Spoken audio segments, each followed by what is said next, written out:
Good afternoon, everybody. I'm meteorologist Adam Baker with the National Weather Service here in Peachtree City, and thank you for joining our special weekly weather briefing. So we're actually looking at a pretty strong system that'll be pushing through the area tomorrow on Thursday. This will bring an isolated to scattered severe storm threat for portions of north and central Georgia in the afternoon and evening.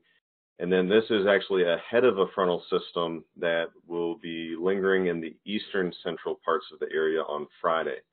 So Friday would be, again, some thunder possibly in the far east central area with still some lingering showers elsewhere. Weekend behind this system should be dry and kind of chilly, lows mainly in the 40s. We're not looking at any widespread frost or freeze concerns. And then we're going to be watching the chances ramp up again early next week. There should be a wedge of cool air across the area on Monday, should limit any precip potential to just showers. Tuesday, though, could get a little bit more unstable, and we cannot rule out strong to severe again on that system. But it's a little too early at this point to have a whole lot of confidence with that. First and foremost, this evening, I believe sunset is about 6:45, so during the trick and treat time and any festivities out there between 7 and 9 p.m., temperatures should be in the middle 60s to lower 70s. And the good news is any rain will hold off throughout the overnight.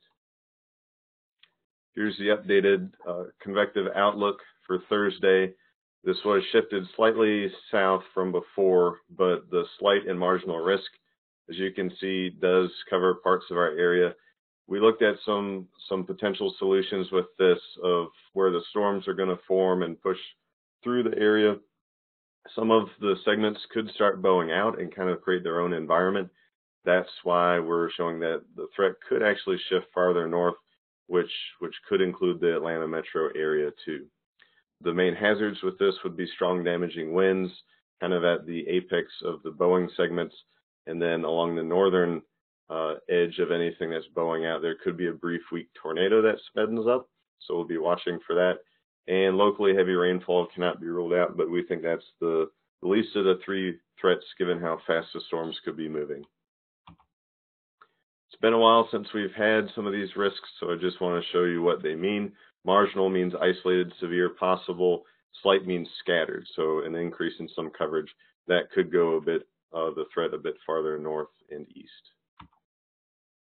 So our confidence is similar to yesterday. We increased somewhat from previous days, but again, just due to this being ahead of the cold front, there's still some question as to how strong it could actually be and what evolves in different areas. The main threats, again, damaging winds and isolated brief tornadoes. Here's one possible solution with the timing. As you can see, it should be, most models agree on it entering our far northwest after about noon tomorrow, and then really going through Atlanta into Columbus, farther south by about 2 to 4 p.m. And then really, as you see, the coverage really diminishes as we get into the evening periods when it goes farther east. But at the very end, you can still see that along the actual front, at the end of this, it's still hanging off to our west. Here's a schematic for the storm timing Thursday. Again, most areas should be threat-free after the early evening. Now, Friday, the actual cold front will be pushing across east central Georgia, and some instability across the area could allow for some isolated strong to severe. The hazards would be strong winds, maybe damaging, but I don't think there'll be much of a tornado threat for Friday afternoon. In areas farther north and west, could still see some isolated to scattered showers, even though the thunder threat has pushed east. Total rainfall, this would be through Friday, upwards of near 1.25 inches in parts of the west and 0.5 inch in the east. Some east central areas Friday afternoon could actually get a little bit higher if another line of development does form. In the extended here, there should be, really with the system, some good winds out of the south. the southwest before the front actually pushes through. Chilly weekend, a little bit below normal, but should be dry. And then Monday and a Tuesday, again, the chances ramp up once we get, it should be cooler on Monday and less of a thunder threat with that wedge of cool air at the surface. But then Tuesday, it could ramp up to where we could see some strong to severe again. But stay tuned for updates with that. Good news is the tropics are pretty quiet.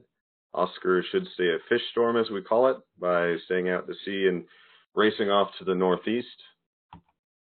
And again, here's the summary. Let us know if you have any questions. Thank you.